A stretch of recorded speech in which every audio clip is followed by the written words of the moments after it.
If there were a portal through which you could see all of the invisible air currents, temperature gradients, and differences in pressure and composition of air,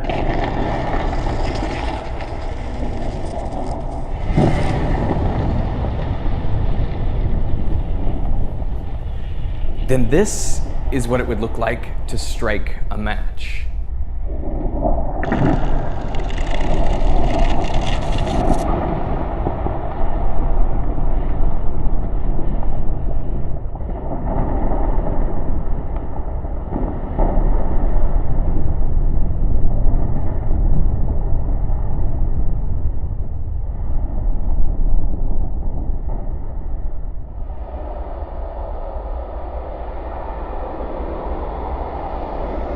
This is helium being squeezed out of a balloon.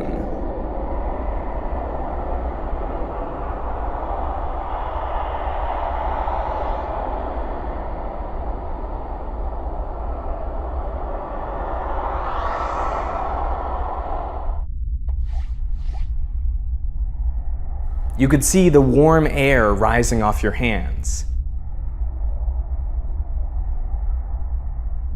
The invisible vapors of isopropyl alcohol and the plume of ejected material when you sneeze. This is the setup for how I made those shots. Over here I have a 40 centimeter diameter concave parabolic mirror. Normally this would be used to make a telescope, but if it formed just a tiny piece of a big spherical shell, right? A giant spherical mirror that we're inside, then the center of that mirror would be right here. And that's where I've placed this LED. It's 3mm, but I tried to make the light source even smaller by painting it with some black nail polish. So we try to approximate a point source of light there.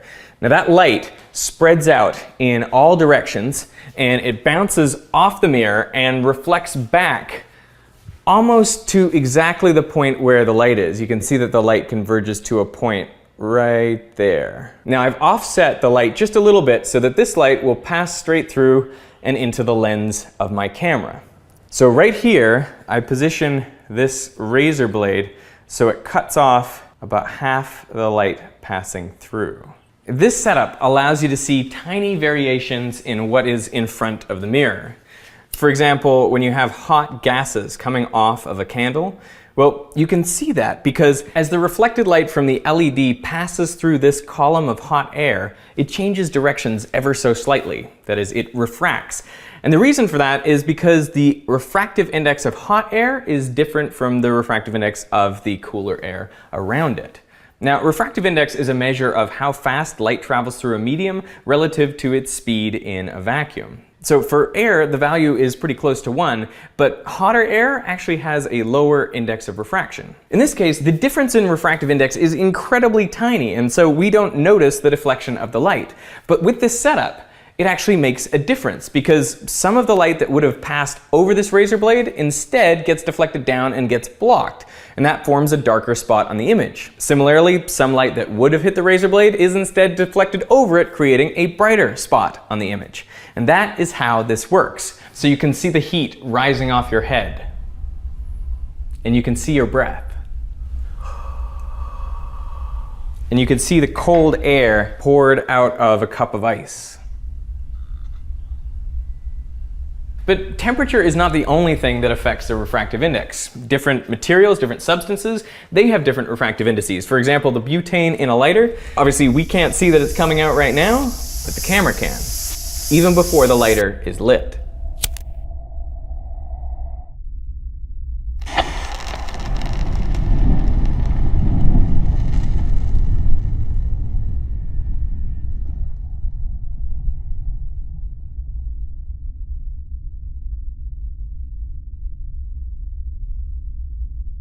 Light also refracts when it passes through a bubble, and the amount depends on the thickness of that bubble film.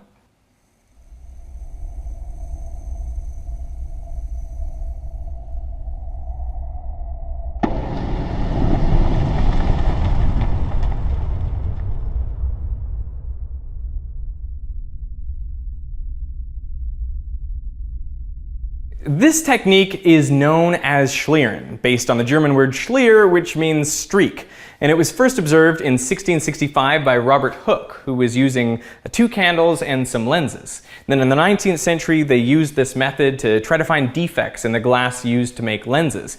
And more recently, people have used Schlieren to study aerodynamics and fluid flow because it allows you to see those pressure differences and temperature gradients. So you can look at shock waves and differences in the composition of gases. So when you watch the lighting of this match, you're seeing heat generated from friction, igniting phosphorus, which in turn generates more heat and begins the reaction between sulfur and potassium chlorate, which releases sulfur dioxide, which you can also see.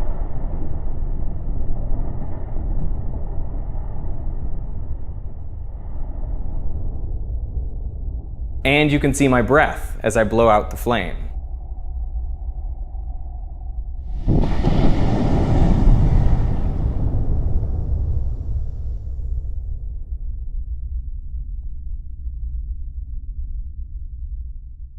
I am so excited that I got this set up to work. So if you can think of anything that would look really cool in Schlieren, then let me know in the comments and I will try to make it happen. And if you're new to this channel, well, click here to subscribe. I've got some awesome videos coming up very soon.